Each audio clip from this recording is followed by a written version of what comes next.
Welcome back to Cocina y Soy. Today we have another special episode. I want to share with you a few easy and delicious crops you can grow in a limited space. Even if you only have a balcony, you can do it. When I first started growing plants, all I had was a small New York balcony. So here are my top 3 easy crops. Number 1.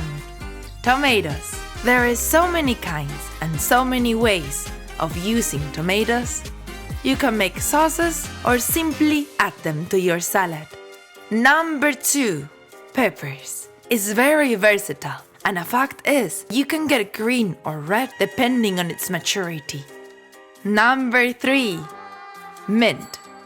Just be careful with mints because they are abrasive. If you have any suggestions, comment below.